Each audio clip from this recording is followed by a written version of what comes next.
that made me hate her forever. No regard for other life than her own. You do not get to try to manipulate my mom, talk shit about my family, and then say that my dead brother would not want it to be this way. Hi guys, my name's Sabrina, welcome back to the channel. I wasn't going to make this video out of the respect for the privacy of the woman I'm about to talk about and her children, but turns out she's a fucking racist, and argued with me like this entire morning and called me a racist because I believe black people should have justice and that they should be treated equally and not targeted because of their race, and she said that white people experience more racism than black people. I'm not tripping, right? Like, that's racist. That's kind of racist. If you're bold enough to make statements like that, then you don't deserve privacy. And so I wanted to make this video and use it as a way to support the Black Lives Matter movement. I know that this racist would hate for her name to be attached to a video that supports the Black Lives Matter movement. My channel isn't big enough to monetize my videos, but I want to encourage all of you to donate money if you can to bail funds and mutual aid funds and to organizations that are supporting Black Lives Matter protesters at this moment. I will leave a lot of resources in the description and in the comments, including those that were included in my last video. And if you donate $5 or more to any of the organizations that I list below, I will send you a handwritten letter in the mail, and I'm a hoarder, so I will send you something small from my room. Like, I have a bunch of Warm on Strings and just a little, like, small little knickknacks. Email your receipt to this email right here, and I will get back to you as soon as I can. So, and if you can't donate money, then please watch the videos also listed below. They are channels that can monetize their videos and are donating all of the ad revenue from these videos to Black Lives Matter organizations and bail funds. And some tips on how to watch them so that YouTube gives them ad money instead of counting it as spam. Don't watch it in a playlist. After you watch one, watch 3 to 5 other random videos in between. So don't watch the same video over and over again. Have it at least half volume. And it's really easy, anyone can do it. You can shower while it's on in the background, or you can cook or clean your room.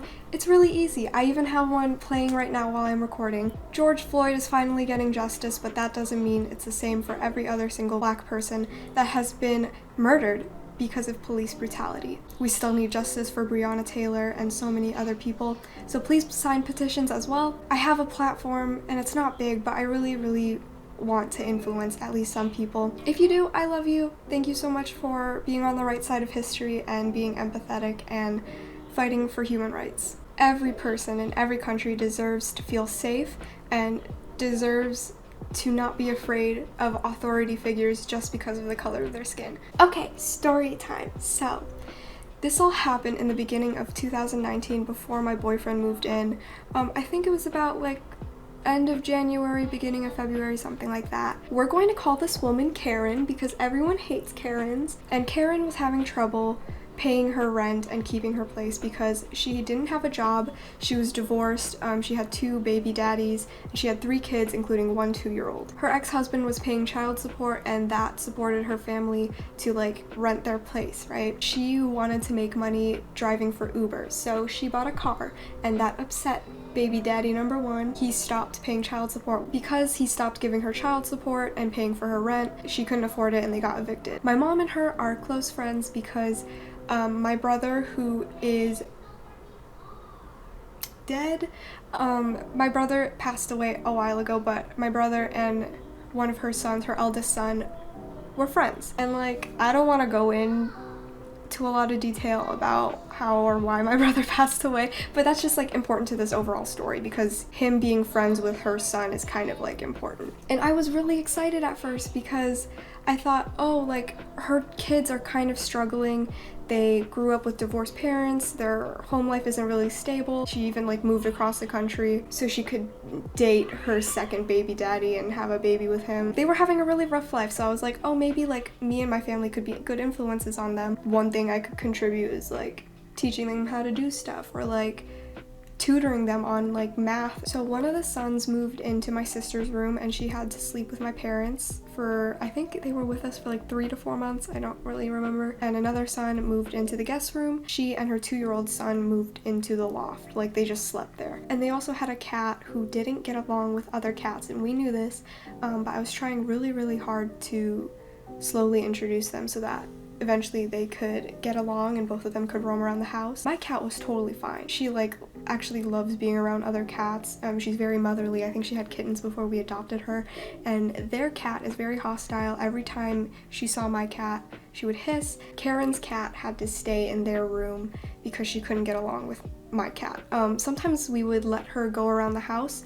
I would keep my cat in my room and let their cat just go around and play and like get some exercise, you know? And Karen low-key got mad at us because our cats couldn't get along, as if that was something we could control.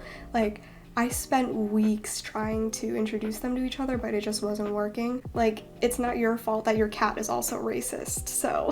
The first thing that we noticed was that all of their furniture kind of had a funky smell.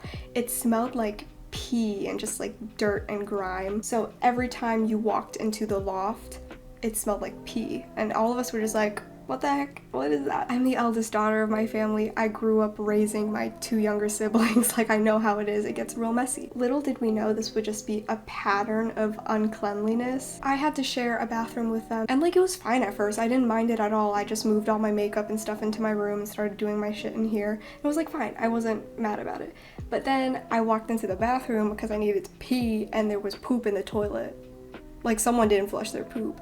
And like, yeah, I get it. Sometimes kids forget, and that's fine. So I gave them the benefit of the doubt because I always want to believe the best in people. I left a note on the toilet telling them how to use the toilet because we have those like environmental friendly toilets that don't fully flush all the water when you flush it. So sometimes, you know, if you take a real big dump, you need to hold down the lever for all of the water to cycle through rather than just pushing it once. Karen came to me and says like, oh, I'm so sorry, my eldest son, we'll call him Ernie doesn't flush the toilet sometimes. And I was like, sometimes? And like, I expected this of the middle child, we'll call him Steve. I expected this of Steve because, you know, he was still in elementary school, but Ernie's in middle school. I feel like at middle school you should remember to flush. So it was fine. I was like, oh, it's fine, just like let them know how to use the toilet. But then it kept happening, and I just kept getting grossed out. And just another problem with the bathroom was that there was just too many people using it. You had to like plan out when you were going to shower, when you were going to go to the bathroom. And I was like, you know what, that's not a big deal for me. I'm just going to take all my stuff and move to the downstairs bathroom where there's also a shower and just use that, because it's easier for me to move all my stuff rather than a whole family of 4, you know. So as time went on, because I told them like, hey, you guys can use this bathroom now, I'm gonna move all my stuff downstairs, so, you know, just like clean it. And as time went on, the bathroom just got dirtier and dirtier, and it's because she wasn't cleaning the bathroom. And when she did clean it, she used organic Trader Joe's cleaner, the one with only essential oils and alcohol, instead of like actual heavy-duty disinfectant, you know? And Karen also didn't throw out the garbage often. So I'll give you the layout of the upper floor of my house. So you go up the stairs, and then there's like a loft, right? And in the loft are connected all of the rooms, but to get to my room, I have to pass both of the guest rooms and the bathroom. So every time I walk through, I was always like, there's a little funky smell. Maybe someone just like took a poop, but it smelled like that all the time, you know? So it was because she wasn't throwing away the garbage, and she had a 2-year-old son who still used diapers, and she wasn't throwing away the garbage very often. So just the poop smell, the pee smell, all of it kind of lingered. Whereas if you use a toilet, like, you flush and it's gone, you know? Again, I get it. Raising children is really hard. Part of being a parent and a mother is knowing when to clean and keeping your area clean. Taking out the garbage and cleaning after yourself and your children is the responsibility you take on as a parent when you have a children. And since we're on the topic of bathrooms, I'll just say this here. After they moved out, the bathroom was just destroyed and disgusting. Even now, it's been over a year since they've been here. Even now, under the toilet seat, there are still some like red stains on the toilet seat because she didn't clean it often. I'm pretty sure it's like period blood or something. And like, you know, when you leave stuff on the toilet for long enough, it's gonna stain. So the toilet seat is stained. We changed the bath mats in there and the shower curtain. I usually never use bleach to clean bathrooms because it never gets that bad, but I use bleach everywhere, and I cleaned it 2 times before I felt comfortable using it again. Next topic, parenting. I know parenting is hard. Karen let her children get away with everything. Karen didn't really discipline her kids whenever they did something wrong or said something really offensive to her. And even her 2-year-old son, who we'll call William was a menace. And I know a lot of toddlers are menaces, and I get that and I understand that. So like, I'm not really bothered by it, but I'm bothered by the way she let him get away with every single thing. William would get on the couches and unlock all the windows, which is very dangerous because our neighborhood is sometimes targeted for burglary. My mom is like, who is unlocking all of these windows? And like, why aren't they locking them back up? Like, what are you guys trying to do? And she was coming in home from work and she caught William unlocking all the windows while Karen was at the dinner table just watching it all happen. And my mom was like, oh, so you're the one who's unlocking all the windows? And Karen said, no, he didn't do that. He wasn't doing that. Karen lied. My mom saw exactly what he did. Karen didn't tell him to like stop. Like, hey, don't touch that, that's not yours. She would always laugh and be like, oh, William, you're so funny and quirky. She would take her middle child, Steve, out of school all the time. And he's in elementary school, which it probably doesn't matter, but he missed so many school days just because she wanted to go eat out at like Rainforest Cafe or take them to Legoland or take them to Disneyland. Your child needs to be educated. And you wonder why they hate school. It's because you allow them to skip school and take them out of school all the time. And now moving on to her work ethic. Again, Karen was unemployed, but she was driving for Uber. My parents were like, hey, you know, Uber probably doesn't make you a lot of money because you have to also fill up on gas every time you drive someone, and that just kind of takes away from your profit. They were like, you know, you could be a waitress, you could get a more stable job that gives you a stable amount of income. And she said, oh, but I don't want to work for a job that isn't paying me $15 or more per hour. And she had little to none work experience.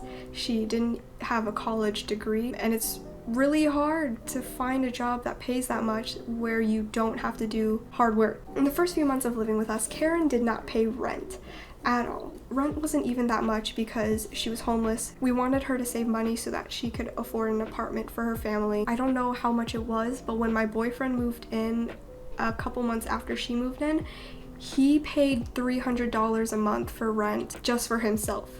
But her with her family of 4 paid $100 or less. And Karen's income came mainly from child support from her 2 baby daddies. But with that child support, guess what she did? She bought organic stuff from Trader Joe's, you know, the expensive shit. A lot of the organic stuff that she bought, her kids didn't even like. So a lot of the stuff that she bought with her child support money, instead of paying for rent or instead of paying for basic necessities or saving money for a house she very much needed, she bought organic food that her kids did not like or did not want to eat. She bought organic food for herself that she either let spoil within a week or she just didn't like, and she threw away so much food. I remember opening the trash can once and it was just full of food that probably would have been good for any of us to eat. She spent so much money on all of these things only for it to be thrown away in a few weeks. There's no shame in like buying things from Dollar Tree when you're struggling. Even my mom still buys things from Dollar Tree. We get a lot of our fruits from Dollar Tree because oftentimes it tastes better. She didn't even need to buy groceries for her family because my mom said that nobody should have to go without food. Food, water, and drinks are basic necessities that everyone needs. So whenever my mom went to go buy groceries, she brought groceries for the entire household to eat. So Karen did not need to go and spend all her money on these groceries that went to waste. Going back to Karen not taking care of her kids, there was one night where she just spent the entire night in the car and no one knows why. Like, she was just in the car for hours, and she told her son Steve to watch William for a little bit, and she left the front door unlocked because of course she had to get back in, and William wanted to go find his mom. So he opened the front door, and my cat got out. And my dad is the one who noticed that William opened the door. Not Steve, not his mom. And none of us noticed that our cat was gone until the next morning when I was trying to feed her breakfast and I couldn't find her anywhere. She was lost for like 2 to 5 days, and I did everything I could to find her. I put up posters, I paid for pet finder apps, I put her information everywhere. And you know what Karen and her family did? They went to Disneyland. They went to Disneyland. And yes, poor people and homeless people deserve to have luxuries, but reminder that she wanted to move in with us to save money for a house or an apartment, and she couldn't even afford her own place, but she bought tickets and a room at a hotel to go to Disneyland. And also in the middle of the school semester, and her kids like missed school. You all know how expensive tickets to Disneyland is. Also, while they were in Disneyland for like a week, yeah, they were there for multiple days. I don't remember if it was like a full week, but it was like at least 1 or 2 days. Karen paid me to take care of their cat. Karen, however, also had hermit crabs, and she didn't tell me to feed them. So I was like, what are they doing with the hermit crabs? Like, don't they need to eat? Like, I'm pretty sure things need to eat every single day. You know what Karen did? You know what Karen did? She gave them a bunch of food before they left, and she thought that they would be okay until they came back. And I didn't even remember that they had hermit crabs until like 2 days in after they'd been gone, and one of the hermit crabs was already dead. She just has no regard for other life than her own. Like, it's just a pattern of not caring except for herself. Karen doesn't take care of her pets at all. Even their cat was like constantly neglected. Sometimes they would leave for days at a time and not come home, and I never really knew if Karen came back to feed their cat because they didn't tell us anything about feeding their cat. Her cat really didn't groom herself, and they didn't groom the cat, like they didn't brush her, so she was constantly matted because she was a long-haired cat. Karen also fed her cat organic food that the cat would like obviously not like, and her cat threw up the food every single time she ate it. Every time I fed her that food, she would throw up. So eventually I was like, you know what, fuck it, I'm tired of cleaning up throw up. I know this isn't good for her cat, so I'm just gonna feed her the same food that I feed my cat. And she was fine. She was fine. Her cat didn't like organic food either. I don't remember when this happened, but before they moved out, Karen lost her car keys, her house key, and her garage opener all on the same day, all in the same time, right before she was about to leave the house. And she asked us, my family, and my boyfriend, who was living here at the time, if we stole them and hid them from her. As if we're not all adults. As if we would ever do something that petty. And I don't know if she was being racist because we're people of color. Even my boyfriend, she was like, oh, he was so angry when we accidentally let out your cat. He probably hates me. And I asked my boyfriend over and over again if he did it, and he did not. So I swear on my life, you can kill me if I'm wrong, none of my family, not my boyfriend, we didn't steal her shit. We would never do that. That's like stupid. Why would I want to do that? What purpose would I have for that? I can't drive. I don't want to drive. I have my own garage opener. I have my own house key. Why do I need that from you? Tell me what would be benefit from stealing from you. Tell me. It was just more annoying because her losing her house keys and her garage opener meant that one of us had to be home all the time to let them in whenever they like needed to be let in because they couldn't unlock the door. And sometimes they would just disappear for days without telling us where they were going. And they would come like really, really late at night, like 1 a.m. or really, really early in the morning, like 5 a.m. And there was even one night where they went out and they didn't even tell us if they were coming back. This was at night when my mom like locked the garage door, you know, so that if someone does use the keypad, they can't get into the garage and like rob us or kill us while we're sleeping. Because she came so late and didn't tell us that she was coming back, she got really mad at us for not opening the door at like 2 a.m. when all of us were sleeping. And she's like, oh, me and my kids had to sleep in the car because you guys didn't open the door. Okay, you should have told us that you were coming home that night. She blames every single person for her problems except herself. Like, she doesn't see any of her flaws. And we have deep cleaned this house so many times and we have not found her garage opener or her keys. Karen also complained about every single thing in our house and in our neighborhood. She complained about us using the wrong detergent for our washing machine because her clothes felt waxy And she even asked me to feel her clothes, and I'm just like, honey girl, that's what it feels like. That's what clothes feel like when they're washed. Are you dumb? And we weren't using the wrong detergent. We have one of those high energy detergents, right? But on the bottle of the detergent, it tells you if it's high energy or not. And all of our detergents were high energy. She complained about the garbage trucks that came to pick up garbage every week. I don't know why. As if we could change it. As if we cared. Like one morning I was like minding my own business eating breakfast, you know? And she like looked at me and she's like, you know your microwave is $1,000? And I'm like, okay, and by the way, our microwave is not $1,000. My parents are cheap. They would not pay $1,000 for a microwave, and I know for sure they got that shit on a sale. They got that shit discounted.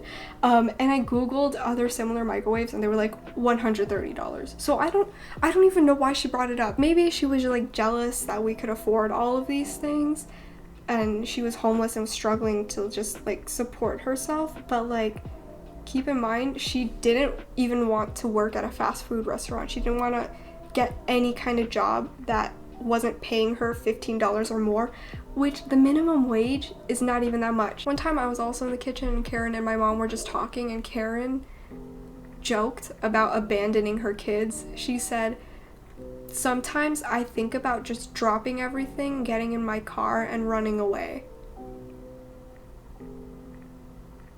I get that people struggle. I get that you want to complain, but I don't think abandoning your kids is something you should joke about. Oh, and Karen also took her kids to Legoland between all of this. I'm pretty sure she took her kid out of school for that too. Karen and her kids would also mess around with my cat a lot, and my cat already doesn't like physical contact from me. She likes to be left alone a lot. After like petting her and agitating her, they would come to me and complain about our cat being a bitch. You instigated her. You antagonize her. She told you, she's just telling you that she doesn't want to play anymore. I also think it's a sign if like a pet really dislikes a person, and my cat would hiss at them all the time. So like, I feel like that's more of an indicator of you as a person rather than my cat. Also, right before they moved out, my boyfriend and I adopted a kitten. They wanted to introduce their cat to our kitten. Both of us were really hesitant to do it because he's very small. If that cat attacks him, it could be very bad for him. And we know that their cat doesn't get along with other cats. And then after they moved out, Karen adopted a kitten because she's like, oh no, our cat interacted with another kitten before and she was so sweet to it. But guess what? First of all, they named that kitten after my brother, and I take very big offense to that, because how are you gonna treat his own family like shit and then name that cat after my brother? Like, I was really offended. I didn't think it was right. And of course, their cat didn't get along with the kitten, so guess what they had to do? They had to rehome the kitten. They paid $200 for the kitten and had to rehome it. The one thing, other than her being racist to me this morning, that made me hate her forever. So right before they moved out, Karen was talking to my mom, and she was complaining about stuff, about how my family didn't like her and how my boyfriend didn't like her and how they just didn't feel safe. And she said something along the lines of, so I'm editing and I actually got this part wrong. The thing that she said to my mom was, at least your son loved us. After she said my brother's name, my mom snapped. And usually my mom is very level-headed. She's always a strong believer of, if you don't have anything good to say, don't say anything at all. You do not get to try to manipulate my mom, talk shit about my family, and then say that my dead brother would not want it to be this way. How dare you use his name like that? First of all, Karen, if you're watching this, you're a bitch. How are you gonna treat my family like shit and then idolize my dead brother and use it to try to manipulate my mom? We're grieving. We grieve him every single day. Every single day is so hard without him that sometimes I just can't help but cry all day when I think about him. Fuck. No. So how dare you bring up his name in that manner? That is disrespectful. So yeah, I really don't feel bad about calling her out and putting all her racist and manipulative shenanigans on the internet. You don't talk about my brother that way. You don't talk about black people that way. You are a heartless person, and I hope you know that. Karen, fuck you, and thank you for giving me a reason to finally cut you out of my life. And before anyone attacks me for like calling her racist, like what she said was racist, and I spent an hour or two of my time trying to educate her, leading her to resources about why Black Lives Matter is important and why her views are wrong and why she should check her privilege, check herself, and understand where people are coming from. And she still acted that way. So I really don't feel any sorrow for her. And to her kids, if you're watching this, I hope you don't grow up to be like her. I hope that you form your own opinions and realize that she was wrong about a lot of things. I'm sorry that you are stuck with her. If this does somehow pop off on YouTube, I don't want people to attack her, but like if you accidentally find her, I wouldn't be mad about it. Being racist online means that you're opening up a conversation for anyone to come after you and try to educate you. Actually, you know what she did? She called me a racist. She said that white people experience more racism than black people. I want you to let that sit in. I want you to Google why reverse racism does not exist, baby. But my mom thinks it's really funny because she's been fed up for a while. And if anyone hurts my mom, if anyone uses my brother to attack me, I'm gonna come for you. Support Black Lives Matter. Donate to all of the bail funds, mutual aid funds, and organizations listed below. Sign petitions. Petitions do actually work. After all this time, we're finally getting some justice. Just never stop fighting. This cause is so important, and I will never stop fighting for it. Follow me on Instagram at sab.grey and Twitter at sabgdrey. Thank you for watching. Don't forget to like, comment, and subscribe. Black Lives Matter, and I'll see you in the next video. Bye.